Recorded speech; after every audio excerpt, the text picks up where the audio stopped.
तो ये अल्लाह को बड़ा पसंद है। तो ला तक़नतू मिन रहमतिल्लाह, ये बहुत उम्मीद अफजा आयत है। लेकिन सुनिए हज़रत इमाम जाफ़र सादिक़ क्या कह रहे हैं। कहते हैं अहले इराक ये समझते हैं कुरान मजीद की सबसे उम्मीद अफजा आयत यही है, और अहले ईमान को और गुनाहगारों को बिलखुसूस इस आयत से बहुत ज़्यादा सहारा है।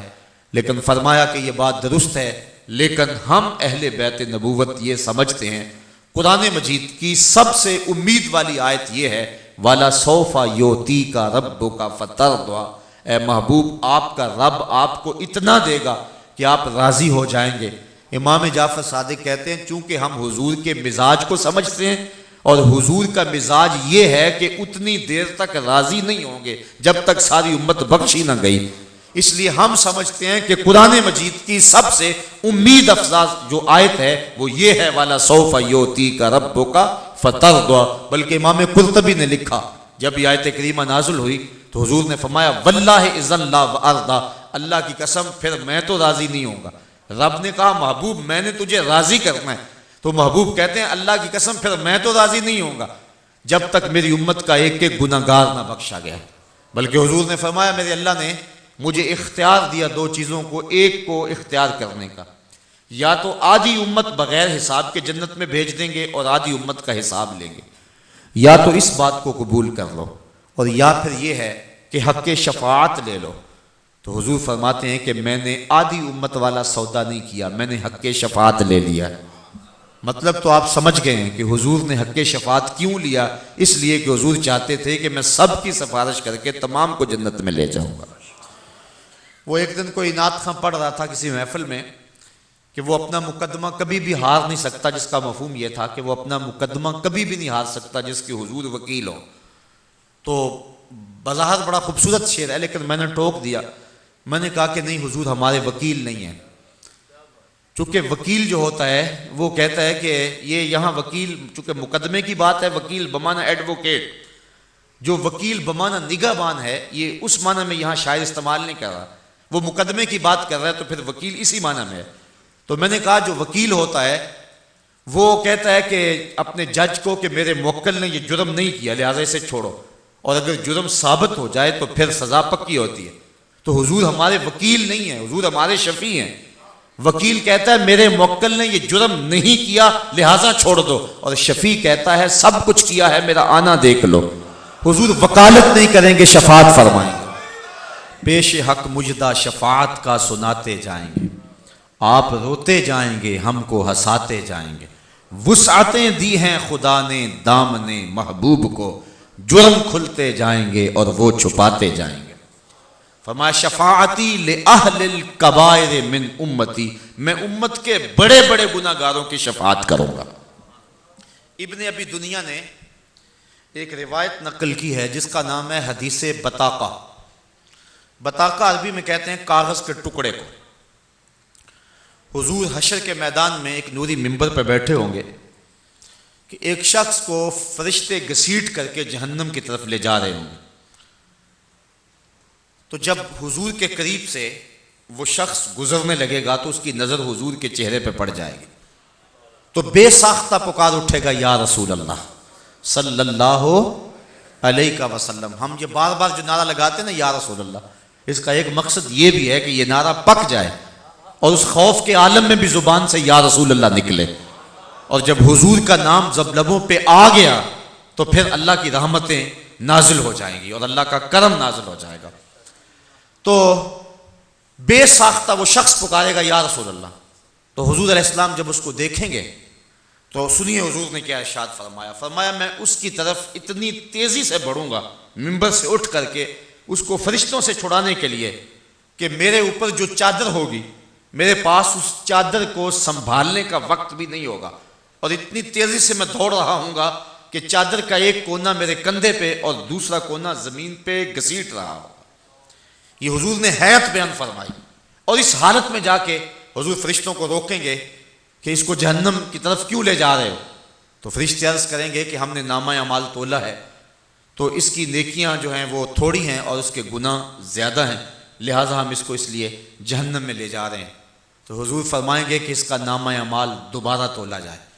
फरिश्तों को कोई एतराज़ नहीं होगा कि नामा माल तो तोल लिया गया, अब दोबारा दोबारा तो नहीं तोला जाएगा, क्योंकि फरिश्ते जानते होंगे सदरे दीवाने हशर तो यही सरकार है ना, और इन्हीं की मर्जी से तो हशर का सारा कारोबार है। तो फरिश्ते दोबारा तराजू लगाएंगे।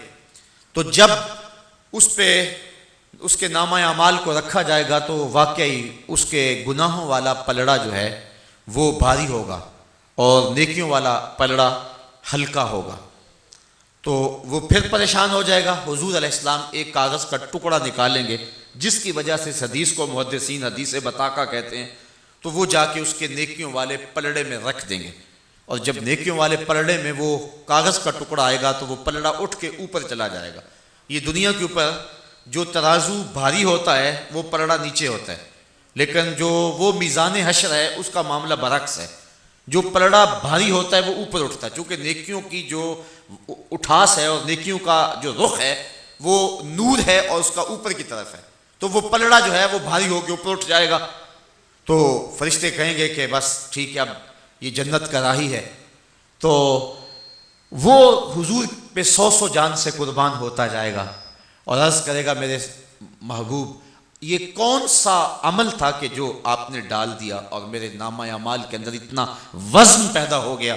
तो हुजूर अलैहिस्सलाम फरमाएंगे, मेरे उम्मती खुलूस के साथ एक दिन तूने मेरे ऊपर दरूद पढ़ा था, ये उस दरूद का वज़न है जिससे तेरी नेकियों का पलड़ा भारी हो गया है। यारी ला तू पाक नबी संग ए पर पूरी यारी, फिर दरूद कबूल है तेरा लख ना लो एक बारी। तो वो खुलूस और मोहब्बत के सांचे में ढल करके जो हुजूर के ऊपर दरूद पड़ा था, हुजूर ने उसको अपने पास रख लिया था। हुजूर ने इरशाद फरमाया कि अस्माओ सलाता अहले मोहब्बती, मैं मोहब्बत से दरूद पढ़ने वालों के दरूद को खुद सुनता हूँ।